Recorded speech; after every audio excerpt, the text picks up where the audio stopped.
Hello friend, అస్సలం వాలేకుం. మునక్కాయలు, టమాటా, పెద్దుల్లిపాయలు, మెంతికూర ఫ్రెండ్, మెంతికూర, కొత్తిమీర, పచ్చిమిరపకాయల కర్రీ.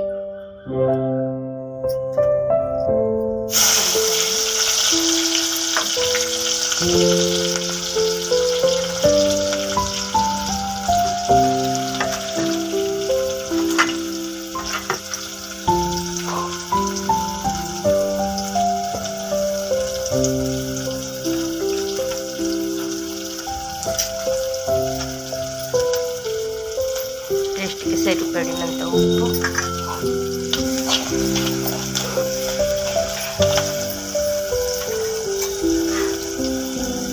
పచ్చిమిర్చి,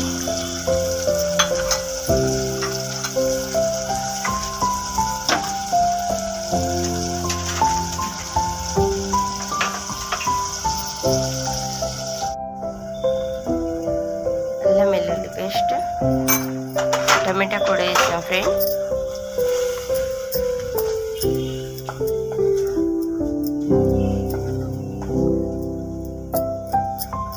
చూసారు కదా, టమాటా మగ్గేటప్పుడు వాటర్ ఇలా బయటకు వస్తుంది కదా. ఇది వచ్చేసి మనకు మెంతికూర ఫ్రెండ్. మెంతికూర ఏ ఆకుకూర అయినా కానీ ఫస్ట్ పాలు శుభ్రంగా 1-4 సార్లు శుభ్రంగా కడుక్కున్న తర్వాత మనం కట్ చేసుకుంటే వాటిలో ఉండే పోషకాలు అన్నీ మనకు లభిస్తాయి. మనం కట్ చేసిన తర్వాత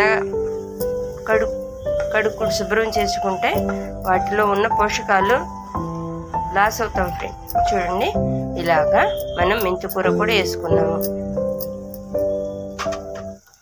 మెంతికూర దానిలో ఉడుకుతుంది కదా, దానిలోనే కొత్తిమీర ఆకు. మనం ఏ కర్రీలోనైనా కానీ కొత్తిమీర ఎక్కువగా వాడుకోవటం వలన మనకు కంటి చూపు మెరుగుపడుతుంది కదా ఫ్రెండ్. చూడండి, ఇప్పుడు దీనిలో మనము ఇలా చక్కగా ఉడుకుతుంది కదా,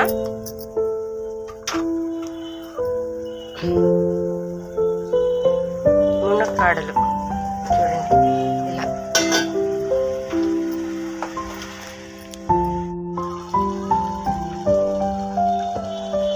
దీనిలోనే మనకు ఇందాక వేయటం మర్చిపోయాను ఫ్రెండ్, పసుపు, కారం ఇలా వేసుకున్న తర్వాత మనకు టమాటాలోనే ఉన్న నీరులోనే ఉడుకుతుంది. కొద్దిగా వాటర్ వేసుకుంటే సరిపోయింది. ఎందుకంటే ఇది మనకు ఆకుకూర వేసాం కాబట్టి వాటిలో నీటి శాతం ఎక్కువగా ఉంటుంది.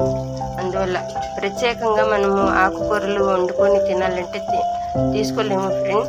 పిల్లలు మారం చేస్తారు, ప్రతిరోజు ఆకుకూర వండి పెడుతున్నావు ఏంటి మమ్మీ అని. ఇలాగ మనం ప్రతి ఒక్క కర్రీలో ఏదో ఆకుకూర మనం ఇలా కలుపుకుంటే మన పిల్లలకు మనకు చాలా హెల్త్కి చాలా మంచిది. అవును కదా.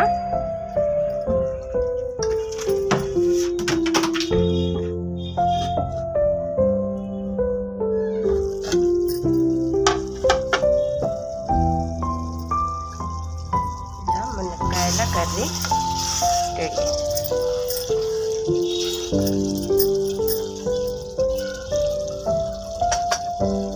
మనకు అన్నంలో కలుపుకోవడానికి ఇలా గ్రేవీ ఉంచుకోవాలి కదా, అలా ఉంచండి. ఈ పౌడర్ ఫ్రెండ్ పచ్చ పెసలు కొంచెము దూరగా వేయించుకొని పౌడర్ చేసి పెట్టుకున్నాను పక్కన.